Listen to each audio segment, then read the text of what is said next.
This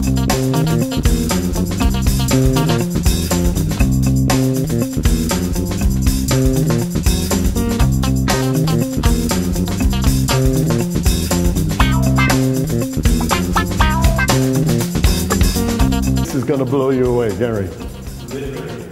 I swear to you, an Israeli wine journalist came to me and he said recently, Carmel is the youngest winery in Israel because of all the new things that are happening, all the energy. So these are great, Adam. You actually talked about how Carmel is looking to make wines that are not over-oaked, where the oak influence doesn't overpower some of the fruit.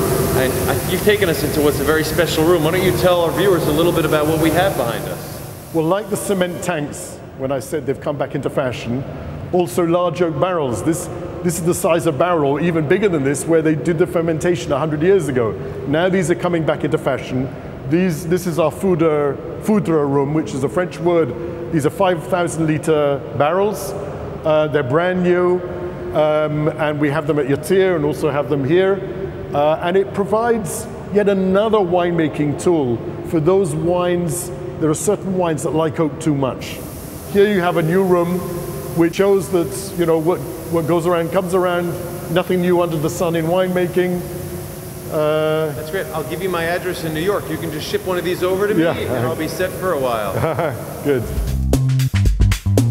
Okay, so what we did is we closed our visitor center, which had run for 100 years, and we opened something very innovative and new called Carmel Wine and Culture. And the idea of that is we receive few tours a day, groups only, but those tours receive something which is fusion between wine education and wine tourism. We have a trained sommelier who takes them, gives them 1.5 hours, 2 hours, a proper sit-down tasting, and every tour becomes a wine workshop at whatever level people want. So each group comes out with a real unique wine experience. And if the group wanted to set up a tour, they could find it on the website? They find it on the website, Carmel Wine and Culture. And we have special evening tastings here. You might want to taste through the terroirs of Israel. You might want to study the difference between expensive Cabernet Sauvignon and cheaper Cabernet Sauvignon. The tour is based on the wishes of the person booking the tour.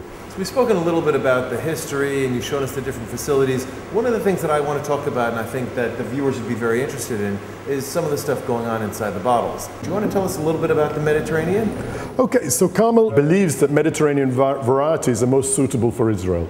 So as you're right, most of the best wines are still Bordeaux varieties, but there is a move in Israel to plant new Mediterranean varieties and make use of them because they can stand up to this hot climate we have and the humidity. So Carmel has taken a lead. We have old vine vineyards of Carignan and Petite Sirah, and we have the Reches Red, which abroad is called Carmel Ridge Red, which is this one, which is a Carignan Shiraz blend. And the idea is to say to people that these are the varieties which is the future of the Israel wine industry. And our efforts really come to head in the Carmel Mediterranean, which, like the name suggests, is a Mediterranean-style blend, like there is in the Southern Rhone. It's made up of varieties like Old Vine Carignan, Shiraz, Petite Sirah, Petit Verdot's in there because it copes particularly well in this climate. There's even some Viognier in here. And the wine is very elegant. It's very much in the Leo Laxa style, which is good food wines, good acidity, well balanced, not fruit bombs. And it's a wine that also leads the way to the future of Mediterranean blends. So we feel that we're sort of pioneers in trying to give these varieties some floor space. And we certainly believe that when we come and show wines in America, there's a lot more interest and people trying to find something which is typically Israeli rather than a Cabernet Sauvignon or Merlot, which they can find in every country.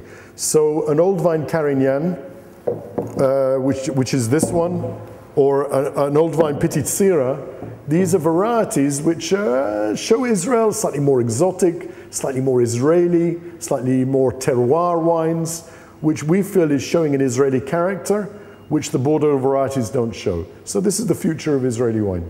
So really unique to Israel. You're not going to see Old Vine Carignan and Old Vine Petite Sirah coming out of places. So if someone wants to really check out something unique. These are some unique wines. And these are really the taste of Israel.